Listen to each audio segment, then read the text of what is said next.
Un centre commercial a hébergé, durant une semaine, la 3e édition du Salon du sport guadeloupéen, sachant que les activités sportives résultent d'un bien-être dont la santé en est le point essentiel. Pourtant, les femmes sportives se plaignent que les médias ne prennent pas au sérieux leurs performances, peut-être en considérant les propos d'un ex-champion de judo qui disait que le sexe féminin n'y avait pas sa place.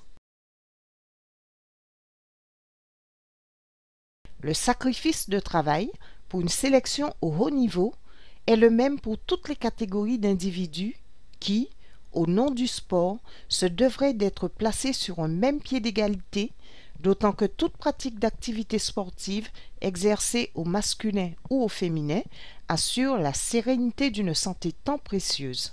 De plus en plus, la femme se prend en main, a envie de faire du sport parce qu'elle sait que le sport est bon pour sa santé.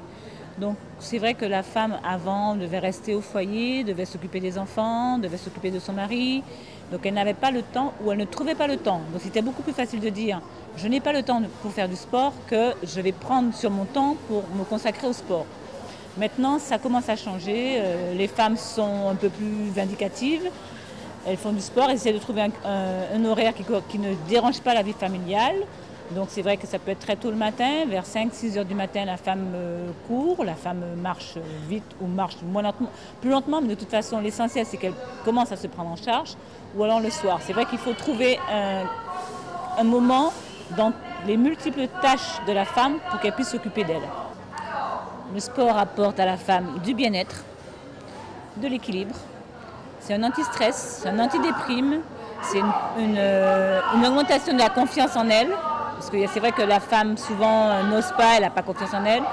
Et au niveau santé, ça permet de diminuer les maladies cardiovasculaires, ça permet de prévenir l'ostéoporose, ça permet de diminuer la masse grasse. C'est vrai que maintenant notre fléau, c'est qu'on constate que les enfants déjà ont un gros pourcentage d'obésité.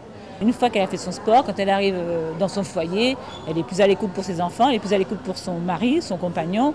Et je pense que la vie de famille est plus agréable.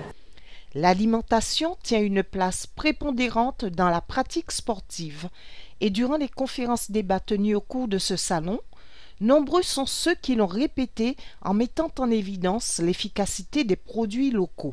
La réflexion est portée concernant les aliments locaux, leur place et leur introduction justement dans l'alimentation des sportifs et aussi leur incidence sur leur performance.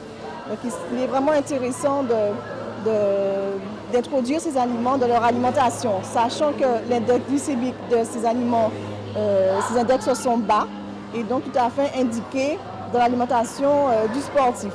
Donc l'alimentation est adaptée en fonction des périodes. Donc en cas de compétition et autres, le sportif a une alimentation bien indiquée et bien adaptée. Et donc il s'agirait d'évaluer justement l'impact de nos aliments locaux justement lors de ces compétitions. Santé, bien-être, conditions physiques sont la trilogie d'une existence saine en adéquation avec une alimentation équilibrée tout en observant les précautions dans l'absorption de produits dont l'efficacité en termes de performance masque tant d'effets secondaires néfastes à la santé.